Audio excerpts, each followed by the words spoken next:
Hi guys, good morning. Ayan. Gusto mo pang matulog pero hindi pwede. Kahit antok pa. Ayan, magpapak tayo ng mga orders. Yung mga naman to kagabi. Ayan. Ayan. Ito yung mga ipapak natin. So, meron na akong mga lagayan dito pang GNT. Ayan. So, ibabalot na lang natin siya. Actually, binibigay na ito ng GNT. So, meron na ako ditong video. So, actually, nakaprint lang sa bond paper. So, ganun yung ginagawa ko. Kasi, wala pa ako nung thermal printer para sa mga waybill talaga. Actually, soon, hopefully, makakaroon ako ng ganun. Kasi, kailangan talaga yun lalo na kapag online seller ka. So, yung ginagawa ko, nagpapaprint lang ako dun sa kapitbahay, ayan, sa bond paper. And then, gugupitin ko siya, tsaka ititape ko siya. So, ganun yung ginagawa ko sa mga pinapak na ng mga orders. Ayan, katulad yan. So, ganun lang. So, hopefully, soon, magkaroon ako ng ganun. Diba?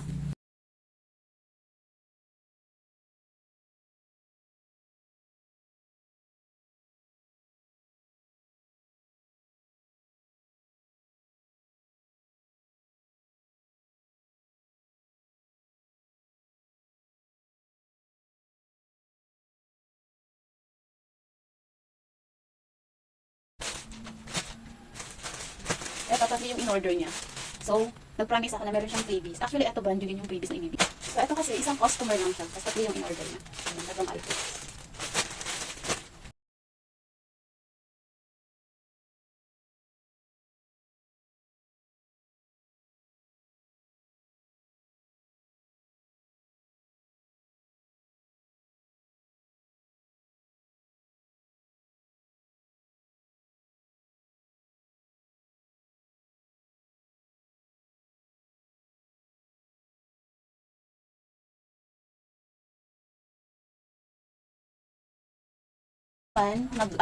Nag-mind pero hindi siya nag-check out. So usually sa online, ito yung medyo mahirap, no? Kasi, ayan, minsan maraming nag-mind pero hindi nag-check out.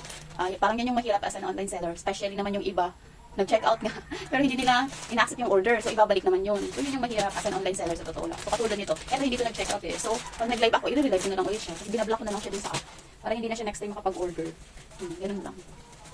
So ito naman, ito sobrang tuwa ako. Actually, ito may order. Almost 8 pieces ata to. Isang tao lang din yung may order niyan. So wish ko lang hindi siya bogus buyer. Kasi kung bogus buyer siya, Diyos mio. Ayan.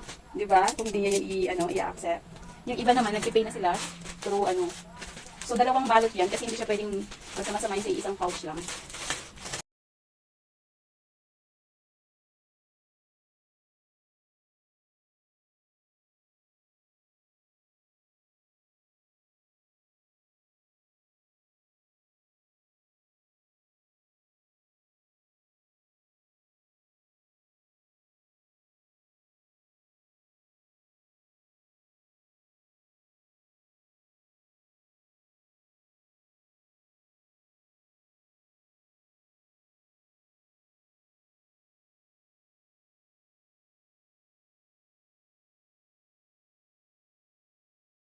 Ayan, so natapos na natin ipack lahat ng order. So, hihintayin na lang natin si kuya na courier para i-pick up to.